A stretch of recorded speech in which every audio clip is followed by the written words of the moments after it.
இங்க இந்த ஊர்ல இருக்கிற சின்ன பசங்க எல்லாம் இந்த தாத்தாவை பார்த்தாவே செமையா பயப்படுறாங்க. ஏன்னா இந்த பசங்களோட பேரண்ட்ஸ் தான் அந்த பக்கம் போனாலே அவரை பார்க்கவும் பேசவும் கூடாதுன்னு அவர் ஒரு சூனியக்காரர்னு பசங்க கிட்ட சொல்லி வச்சிருப்பாங்க. இப்ப அடுத்த நாள் ஒரு 3 பசங்க மட்டும் ஸ்கூல் முடிஞ்சதும் அந்த தாத்தா இல்லாத டைமா பார்த்து அவர் வீட்டுக்குள்ள பூந்து அவர் செஞ்சு வச்சிருந்த சில பொருட்களை டேமேஜ் பண்ணி விட்டுறாங்க. அதே டைம்ல ஏதோ சவுண்ட் கேட்கறத பார்த்து அந்த சூனியக்காரன் தான் இங்க வந்துட்டான்னு சத்தம் போட்டுக்கிட்டே இந்த 2 பசங்க மட்டும் நைஸா அங்கிருந்து எஸ்கேப் ஆயிட்டானுங்க. பட் இந்த ஒரு பையன் மட்டும் அந்த தாத்தா கிட்ட வசமா மாட்டிக்கிறான். இப்ப அடுத்த நாளே இந்த பையனுக்கு அதிகமா உடம்பு சரியில்லாம போகுது. சோ கடைசியா இவன் எங்க போயிருந்தானு அவங்க அப்பா விசாரிக்கும் போது இந்த தாத்தா வீட்டுக்கு தான் இவன் கடைசியா வந்திருக்கானே இவருக்கு எப்படியோ தெரிய வருது. இதை கேட்டு செமையா கடுப்பான இந்த மனுஷன் அன்னைக்கு நைட்டே பஞ்சாயத்தை கூட்டி இவன் தான் என் பையனுக்கு சூனியம் வச்சுட்டான்னு அந்த ஊர் தலைவர் கிட்ட இந்த தாத்தாவை இவர் மாட்டி விட்டுறாரு. அவரும் அந்த பையனோட அப்பா சொல்றதை மட்டும் கேட்டு இவர் பேசுறது எதுவுமே கேட்காம அவரை பயங்கரமா திட்டி அசிங்கப்படுத்தி ஒழுங்கு மரியாதையா அந்த பையன் மேல வச்ச அந்த சூனியத்தை எடுத்துடுன்னு இவர் அவரை வார்ன் பண்றாரு. ஆனா அவங்க அப்பாக்கு இன்னமும் கோவம் அடங்காம இருந்ததும் அந்த தாத்தா இல்லாத டைமா பார்த்து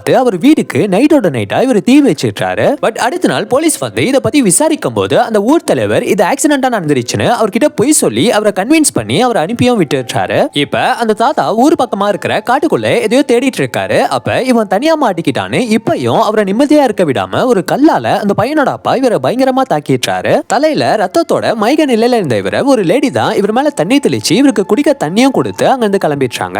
இவருக்கும் மைக்கம் தெளிஞ்சதுமே சில இலைகளை பிச்சுட்டு ஸ்ட்ரெயிட்டா அந்த பையனோட வீட்டுக்கு போய் சடனா இவர் உள்தாப்பால் போட்டுக்கிறாரு. இத பார்த்த இந்த பையனோட அப்பா நம்ம பையனை இவன் கொலை தான் பண்ண போறான்னு பயந்து கதவை ஃபோர்ஸா உதைச்சு உள்ள போய் இவரை பயங்கரமா அடிக்க ஆரம்பிக்கிறாரு. ஒரு கட்டத்துக்கு மேல ஒரு கடப்பாரியால அந்த தாத்தாவை இவர் குத்தலான்னு போகும்போது திடீர்னு இவருக்கு அப்பான்னு ஒரு சவுண்ட் கேக்குது. என்னன்னு பார்த்தா இவ்வளவு நாள் பேச்சு வராம இருந்த இந்த பையனுக்கு இந்த தாத்தா தான் இவனுக்கு ஏதோ ட்ரீட்மெண்ட் கொடுத்து இவனை பேச வச்சிருக்காரு. ஆக்சுவலா அன்னைக்கு கூட இவன் கீழே விழுந்ததும் இவர் தான் இவனுக்கு மருந்தெல்லாம் போட்டு உன்னை கண்டிப்பா ஒரு நாள் நான் பேச வைப்பேன்னு இவன் கிட்ட ப்ராமிஸும் பண்ணிருப்பாரு. சோ அதனாலதான் அன்னைக்கு அவங்க வீட்டுக்கும் இவர் போயிருப்பாரு. பட் அது தெரியாம அவங்க அப்பா இவரை அன்னைக்கு சம்மடி அடிச்சு இவரை கொலை பண்ணவே போயிருப்பாரு. அதையும் தாண்டி இந்த மனுஷன் இவ்வளவு நல்லவர்னு தெரியாம இந்த ஊர் மக்கள் எல்லாரும் சேர்ந்து கொஞ்சம் வருஷம் முன்னாடி இவரோட நாக்கையே கட் பண்ணி விட்டுருப்பாங்க.